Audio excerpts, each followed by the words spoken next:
ကဲဒီတစ်ခေါက်ကတော့စောက်လို့ရေးတစ်ခုတည်းအတွက်ဒါတင်ရိုးစာအုပ်လေးနဲ့မိတ်ဆက်ပေးချင်ပါတယ်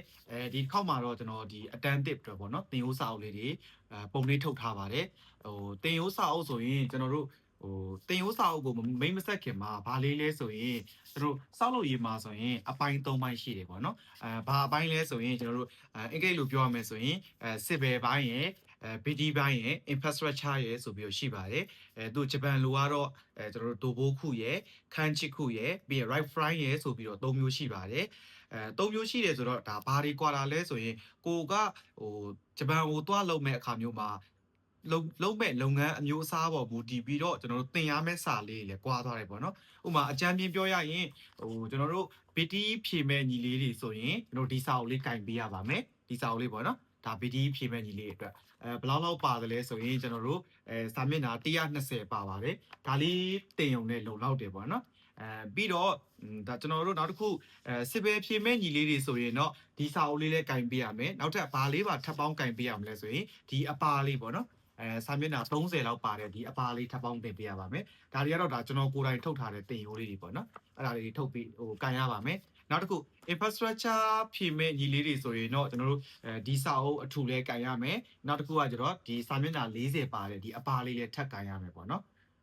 ဒါကတော့ကျွန်တော်တို့ဒီကိုလုံးမဲ့လုပ်ငန်းမျိုးစားပေါ်မူတည်ပြီးတော့ဖောင်တင်တဲ့အခါမျိုးမှာလည်းရွေးပြီးတော့တင်ရမယ်တင်တဲ့အခါမျိုးမှာဆိုရင်လည်းကျွန်တော်တို့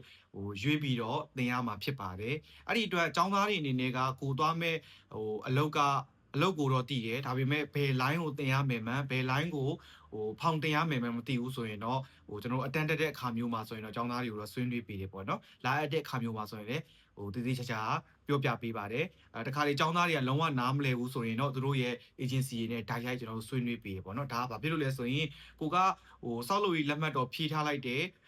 ကိုဖြည့်ထားတဲ့လက်မှတ်ကြီးနဲ့ဘယ်လိုပြောရမလဲကိုသွားမဲ့အလုပ်ကြီးတွေကမကိုက်ဘူးဆိုရင်လည်းအဆင်မပြေဘူး COE တင်လို့မရဘူးပေါ့နော်အဲ့ဒီအတွက်စောက်လို့ရေးတော့ဘယ်လိုပြောရမလဲတခုတည်း construction နဲ့တော့သွားမယ်ဒါပေမဲ့လုပ်ငန်းအမျိုးအစားရဲ့ကျွန်တော်တို့အခုဖြည့်မဲ့ဘာသာရဲ့ရေကကိုက်မှဖြစ်ပါမယ်အဲ့ဒါလေးတခုတော့စောက်လို့ရေးဖြည့်မဲ့လုံးမဲ့ညီလေးတွေတတိထားမှရပါမယ်နောက်တစ်ခုကလေကျွန်တော်စီမှာဆိုရင်ဒီစောက်လို့ရေးလာတက်တဲ့အထဲမှာဆိုရင်လေသူတို့ကဘယ်လိုလဲဆိုရင်ဒီတခုတည်းနဲ့သွားကျင်တဲ့ចောင်းသားတွေတင်လာတက်ကြတာမဟုတ်ဘူးတချို့ဆိုရင်တော့စောက်လို့ရေးဟိုမှာ training နဲ့သွားကြမယ်web visa တွေနဲ့သွားကြမယ်ဆိုတဲ့ចောင်းသားတွေပါလာကြတယ်ပေါ့နော်သူတို့ကဘာလို့ဖို့ရန်အတွက်လဲဆိုရင်သူတို့ကဒီထဲမှာပါတဲ့ဒီခိုတိုးဘာတွေကိုလာပြီးလေ့လာခြင်းညာလုပ်ငန်းအကြောင်းအရာတွေကိုဂျပန်နဲ့မြန်မာမှာတည်ထားတဲ့လုပ်ငန်းအကြောင်းအရာနဲ့ဂျပန်ကလုပ်နေတဲ့လုပ်ငန်းအကြောင်းအရာကိုလာပြီးဖလှယ်ကြတဲ့ကျောင်းသားတွေလည်းများပါတယ်ပြီးရင်ကျွန်တော်တို့နောက်တစ်ခုဒီ